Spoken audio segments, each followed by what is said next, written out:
여러분 안녕하십니까, 진성호입니다. 북한이 윤석열 당선인이 당선된 뒤 처음으로 미사일 도발을 했습니다. 이번에도 대한민국 국군보다는 일본이 먼저 알아차렸습니다. 일본 NHK가 1시간 정도 빨리 긴급 보도를 했습니다.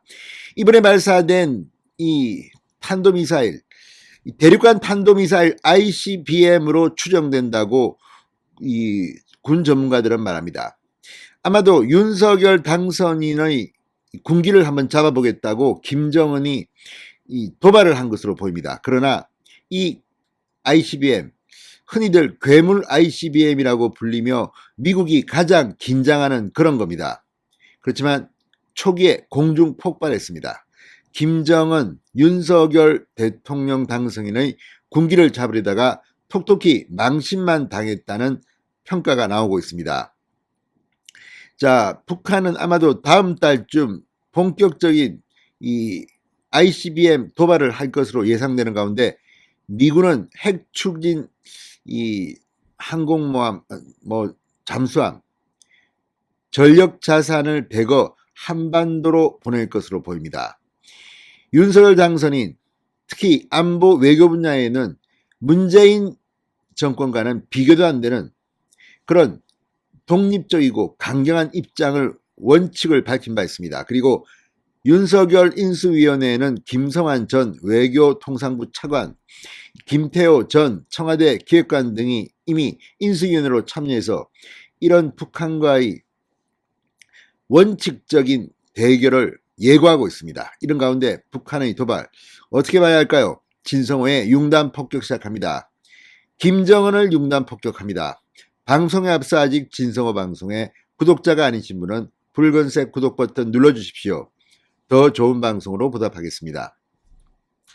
북한이 대륙 탄도미사일 ICBM으로 추정되는 미사일을 발사했습니다. 그러나 발사 초기 공중 폭발하면서 북한 김정은이 대망신을 당했습니다.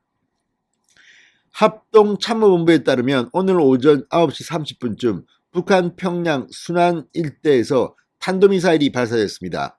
미사일은 고도 20km에 이르지도 못해 폭발한 것으로 추정됩니다. 새해 들어 10번째입니다. 그리고 윤당선인 뒤는 처음입니다. 앞서 일본 NHK는 오전 9시 30분쯤 이 일본 방위성 관계자를 인용해 북한이 탄도미사일 가능성이 있는 물체를 발사했다고 보도했습니다. 합참은 이보다 1시간가량 늦은 오전 10시 35분쯤 북한의 미사일 발사 실패 사실을 알리면서 정확한 평가를 위해 시간이 걸렸다고 변명했습니다. 자, 이거 보면 일본이 훨씬 더 우리보다 빠릅니다. 윤석열 당선인은 이것부터 한번 체크해 볼 필요가 있을 것 같습니다. 군 당국은 구체적인 미사일의 재원을 파악하고 있습니다. 발사 장소가 지난달 27일, 이달 5일 신형 ICBM인 화성 17형 이 사거리 13,000km 이상을 쏘았던 평양 순안공항 일대여서 군 당국은 이번에도 화성 17형의 무기를 두고 있습니다. 이 미사일은 2020년 10월 10일 노동장 창건 75주년 기념 열병식 때 북한이 처음 선보인 ICBM입니다. 지난해 10월 12일 열린 무기 전람회인 자위 2021에서 화성 17이란 제식명이 공개되기도 했습니다. 길이가 23에서 24m, 동체 지름이 2.3에서 2.4m, 세계에서 가장 길고 두꺼운 괴물 ICBM입니다. 정말 어마어마하게 큰 공포스러운 그런 괴물입니다.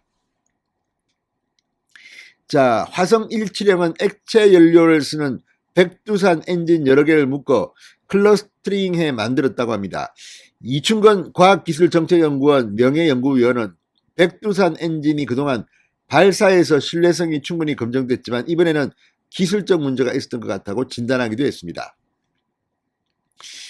북한 전문 매체 NK뉴스, 평양 시민이 화성 17형 추정 미사일의 폭발을 목격했다고 보도했습니다. NK뉴스에 따르면 평양 하늘에 지그재그로 올라가는 미사일 비행 궤적의 끝단에서 붉은색 연기 덩어리가 나타나더니 폭발음이 들렸다고 합니다. 순환공항은 평양 시내에서 동북쪽에 떨어져 있습니다. 지난 2번의 화성 17형 발사에서 북한은 동해 쪽으로 쐈습니다. 고도 20km 아래라면 평양과 가까운 하늘에서 미사일이 터졌을 가능성이 큽니다. 윤석열 군기자 그러다가 김정은이 큰 망신을 당한 겁니다. 자, 북한은 지난 1월 핵실험 ICBM 발사 중지라는 모라토리엄의 폐기를 선언한 뒤 잇따른 미사일 발사 도발을 하고 있습니다. 풍계리 핵실험장 동창리 미사일 발사장의 복구 움직임을 내비치고 있습니다. 자, 5월달이면 윤석열 대통령이 취임합니다. 자, 이전에 남북관계와 북미관계를 강대강 대결 구도로 몰아가려는 의도로 풀이된다고 양욱 아산정책연구원 부연구위원은 말합니다. 지금 5월 윤석열 대통령 취임은 북한으로서는 상당히 공포스러운 것일지도 모릅니다. 이제 문재인 정권처럼 이렇게 눈치만 보는 그런 외교는 끝났다는 걸 의미합니다. 상당히 많은 변화가 있을 겁니다. 북한은 상당히 고통스러울 수도 있습니다. 자, 이제 이 문재인 정권이 들어서면서 지금 뒤로 상당히 많은 미사일과 핵 준비를 했던 북한으로 보입니다. 그렇지만 윤석열은 인정사정 안 봅니다. 자, 미국은 특히 다음 달 15일이 김일성이 생일입니다. 태양절입니다. 110주년입니다. 꺾어지는 해입니다. 북한이 인공위성을 빌미로 ICBM 발사를 계획할 것으로 전망하고 있습니다. 미군은 지금 대대적인 준비를 하고 있습니다. 다음 달 실시로 조율 중인 한미 상반기 연합군사훈련에 핵 추진 항공모함, 장거리 폭격기, 미국의 전략자산이 되고 한반도로 옵니다. 자, 북한 윤석열 대통령이 취임한 뒤에는 앞으로 국물도 없습니다. 진성호의 융단 폭격이었습니다. 여러분 감사합니다.